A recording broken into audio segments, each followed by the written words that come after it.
ಸೋಪಾನ 24. ಕುಡಿದಂತೆ ಈ ಮರದ ಕೆಳಗೆ ಮಜ್ಜಿಗೆಯನ್ನು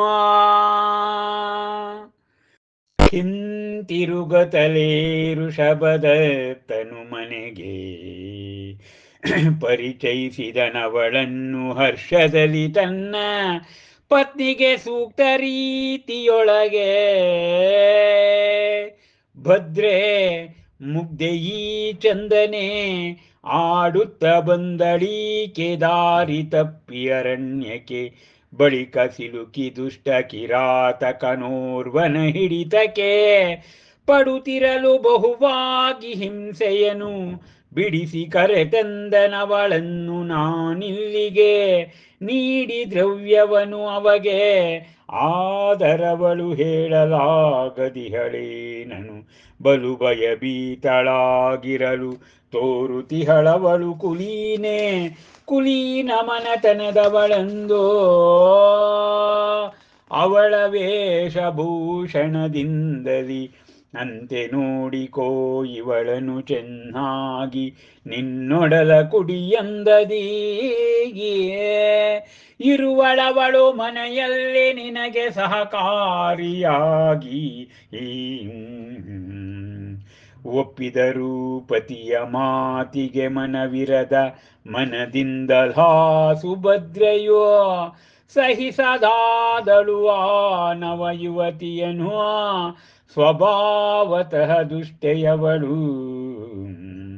ಅಂತೆ ಬೆಳೆಯ ತೊಡಗಿತವಳಲ್ಲಿ ಭೂತಾಕಾರವಾಗಿ ಶಂಕೆಯ ನೆರಳು. ಭಾವಿಸಿದರು ನಾನಿವಳನು ಪುತ್ರಿಯೆಂದೋ.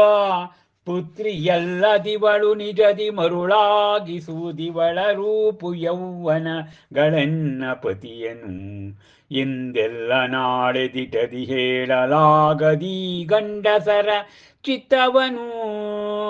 ನಾವು ಇಂತೆಂದು ಇರದಲಮಗೆ ಮಕ್ಕಳು ಮರಿಗಳು ಕರೆತಂದಿರಬಹುದೆವಳನು. ಎನ್ನ ಪತಿಯೂ ಹೊಂದಿ ಬೇರೆಯ ಉದ್ದೇಶವನು. ಅಂತೆ ಆ ಸುಭದ್ರೆಯು ತೋರುವಳು ತನ್ನ ಅಸಹನೆಯನು. ಪಡುತಳವಳ ಮೇಲೆ ಸಂಶಯವನು ಶತ್ರುವಾಗಿ ಪರಿಣಮಿಸುವಂತೆ. ಜಿಂಕೆಗೆ ಸ್ವತಃ ಅದರ ಕೊಂಬೋ ಶಾಪವಾಗಿತ್ತು ಚಂದನಿಗೆ. ಅಲ್ಲಿಯೂ ಅವಳ ರೂಪು ಅಂತೆ ಹೆದರುವುದು ಚಂದನೆಯ ಹರಣವು. ನಿಂತಂತೆ ವ್ಯಾಘ್ರದೆದುರು ಹರಿಣವೋ.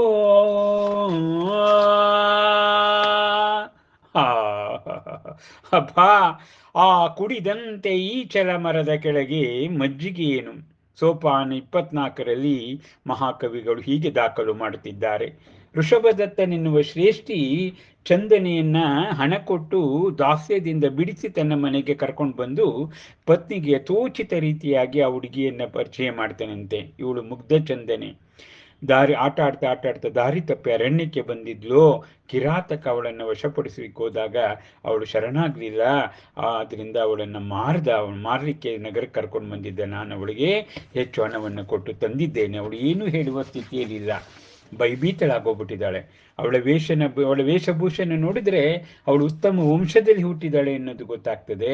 ನಮಗೂ ಮಕ್ಕಳಿಲ್ಲ, ನಿನ್ನ ಕರುಳ ಕುಡಿ ಹಾಗೆ ನೀನು ಇವಳನ್ನ ನೋಡ್ಕೋ, ನಿನಗೂ ಕೂಡ ಮನೆಯಲ್ಲಿ ಸಹಕಾರ ಮಾಡ್ತಾಳೆ ಅವಳು ಅಂತ ಹೇಳ್ತೇನೆ. ಪತಿಯ ಮಾತನ್ನ ಒಪ್ಪಿದ್ರೂ ಕೂಡ ಸುಭದ್ರೆ ಇದ್ದಾಳಲ್ಲ ಶ್ರೇಷ್ಠಿಯ ಹೆಂಡತಿ, ಸ್ವಭಾವತಃ ಅವಳು ದುಷ್ಟಿಯಾಗಿದ್ಲು. ಅವಳು ಪತಿಯ ಮಾತನ್ನು ಒಪ್ಪಿದ್ರೂ ಕೂಡ ಅವಳ ಮನದಲ್ಲಿ ಸಂಶಯದ ಬೀಜ ಅದು ಚಿಗುರುತ್ತಂತೆ. ಶಂಕೆ ಉಂಟಾಯ್ತು ಅವಳಿಗೆ. ಇವಳನ್ನ ಪುತ್ರಿ ಅಂತ ನಾನು ಅನ್ಕೊಳ್ತೀನಿ, ಆದ್ರೆ ಇವಳ ರೂಪ ಯೌವನ ನನ್ನ ಪತಿಯ ಮನಸ್ಸನ್ನ ಮುಂದೆ ಬದಲಾಯಿಸ್ಬೋದು. ಈ ಗಂಡಸರ ಚಿತ್ತವನ್ನ ಯಾವಾಗ ಹೀಗೆ ಅಂತ ನಾವು ಅಳಿಲಿಕ್ಕೆ ಆಗೋದಿಲ್ಲ.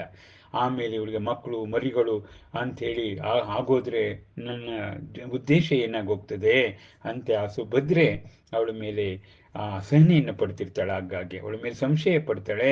ಅವಳು ನನ್ನ ಪಾಲಿನ ಶತ್ರು ಅಂತ ತಿಳ್ಕೊಳ್ತಾಳೆ.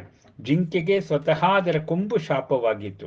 ಇಲ್ಲೂ ಕೂಡ ಚೆನ್ನಲ್ವಾ, ಚಂದನಿಗೆ ಇಲ್ಲಿಯೂ ಕೂಡ ಅವಳ ರೂಪು ಜಿಂಕೆಗಳಿಗೆ ಹೇಗೆ ಅದರ ಕೊಂಬು ಶತ್ರುವಾಗಿರುತ್ತೋ ಹಾಗೆ ಇಲ್ಲಿ ಚಂದನಿಗೆ ಅವಳ ರೂಪವೇ ಶತ್ರುವಾಗಿತ್ತು.